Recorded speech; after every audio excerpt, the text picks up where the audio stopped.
पिछले एपिसोड में आपने देखा श्री कृष्ण अर्जुन का संशय दूर करते हुए कहते हैं YouTube पर कब सफल होंगे, इससे ज्यादा इस बात पर गौर करो कि तुमने YouTube से क्या क्या सीख लिया है और क्या क्या सीखना अभी शेष है। अब आगे श्री कृष्ण से यह सब सुनकर अर्जुन दोबारा बोल उठे, हे केशव, यहाँ तक तो मेरा संशय दूर हुआ, पर हे मधुसूदन, मुझे कभी कभी तो यह भी समझ नहीं आता कि वीडियोस किस टॉपिक पर बनाऊं। लगता है जैसे मेरे लिए कोई टॉपिक बचा ही नहीं जिस पर मैं अपनी वीडियोस बनाऊं। समझ ही नहीं आता केशव कि अगली वीडियो किस टॉपिक पर लाऊं। लगता है मेरे लिए सभी अवसर खत्म हो चुके हैं। इतना सुनते ही श्री कृष्ण बोले, हे पार्थ, अवसर कभी कम नहीं होते। अवसर को पहचानने के लिए अपना सर घुमाओ, यानी मेंटास खाओ और अपने दिमाग की बत्ती जलाओ। हे पार्थ, जब पृथ्वी पर मनुष्य का जन्म हुआ, उसने अपने अस्तित्व के लिए लड़ना सीखा। उसने अपनी भूख मिटाने के लिए कंदमूल, फल फूल का सेवन किया।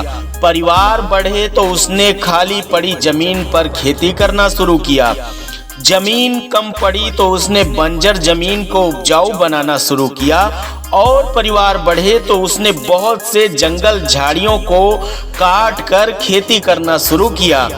पर अब क्या, जमीनें कम, जनसंख्या एटम बम, यानी जमीन पे कृषि योग्य भूमि तो सीमित रह गई, पर परिवार को तो बढ़ना ही था। उसकी स्थिति बिल्कुल तुम्हारे जैसी कि अब करे तो क्या करे, पर उसने अपनी तलाश जारी रखी। उसने मिश्रित खेती करना शुरू कर दिया। एक फसल के साथ दूसरी फसल, एक ही खेत में बड़ी फसल के साथ छोटी फसल, यानी उसके अगल बगल, यानी मिक्स्ड फार्मिंग। फिर कुछ समय बाद जब जमीन कम हुई तो उसने खेती को जमीन से उठाकर मचान या बाड़ बनाकर करना शुरू कर दिया, यानी बांस बल्लियों पे, डोरियों पर, रस्सियों पर खेती करना शुरू किया। अब खेती 2 लेयर में होने लगी, जमीन पर भी और बांस बल्लियों पर भी। जनसंख्या और बढ़ी तो यही 2 लेयर बढ़कर 3 से 4 लेयर तक हो गई। उसके बाद पॉली हाउस के अंदर खेती शुरू हुई, जिसमें तापमान को नियंत्रित करके हर मौसम में हर फसल पैदा करने की तकनीक आई।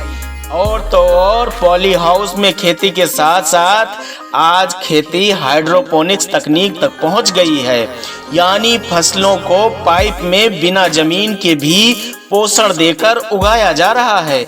यानी अब खुले आसमान से खेती आपके घर के अंदर तक पहुंच चुकी है। हे पार्थ, किसान की तरह नए अवसर को पहचानना, नए टॉपिक्स को तलाश करना ही YouTube में कंटेंट गैप कहलाता है।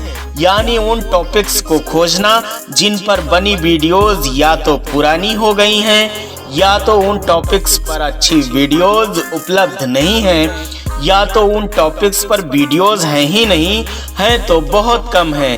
हे पार्थ, कीवर्ड रिसर्च भी कंटेंट गैप को ही ढूंढता है। जब तुम ट्यूबबडी या vidIQ में कीवर्ड रिसर्च करते हो तो वह आपको जो कीवर्ड देता है वो कंटेंट गैप ही है पार्थ। हे पार्थ, YouTube खुद कंटेंट गैप का विशेष फीचर्स देता है, जहां से तुम तलाश कर सकते हो अभी कहां कहां अवसर शेष है। इसलिए मैं कहता हूं कि तुम कीवर्ड रिसर्च करके ही वीडियोस बनाओ। किसी युग में कभी भी तरक्की के अवसर कम नहीं होते। बस ये कह देना कि मेरे लिए अब कुछ बचा ही नहीं, किसी समस्या का हल नहीं है। हे पार्थ, सफल लोग कभी अवसरों की कमी का रोना नहीं रोते, उनके अनुसार हमेशा अवसर होते हैं। अगर आप अपने क्षेत्र के माहिर हैं तो आप अपने क्षेत्र के अवसरों को पहचान सकते हैं। इसलिए हे पार्थ, कहा जाता है कि कमी अवसरों की नहीं बल्कि उन्हें पहचानने वालों की है। इसको एक कहानी से समझाता हूँ पार्थ। एक गांव में एक बड़ी फैक्ट्री का निर्माण हो रहा था। उसके निर्माण का कार्य एक अनपढ़ बूढ़ा बुजुर्ग कुछ इंजीनियरों और मजदूरों से करा रहा था। सभी इंजीनियरों को रोष था कि ये बुजुर्ग अनपढ़ है, खुद कोई काम भी नहीं करता और हम पढ़े लिखे लोगों से काम करवाता है और हम सबसे अधिक वेतन भी पाता है। सभी इंजीनियरों ने सलाह करके काम बंद कर दिया। बात फैक्ट्री के मालिक तक पहुंची। मालिक ने कहा, या बुजुर्ग आप सबसे ज्यादा बुद्धिमान है, अपने काम में दक्ष है, इसलिए इसे बड़ा पद और अधिक वेतन मिलता है, काम में भी सहूलियत होती है। पर लोगों ने कहा, ये अनपढ़ हमसे ज्यादा बुद्धिमान कैसे है। मालिक ने अपनी कार से मुर्गी के एक अंडे को निकालकर सभी इंजीनियरों से कहा, क्या तुम इस अंडे को जमीन पर खड़ा कर सकते हो।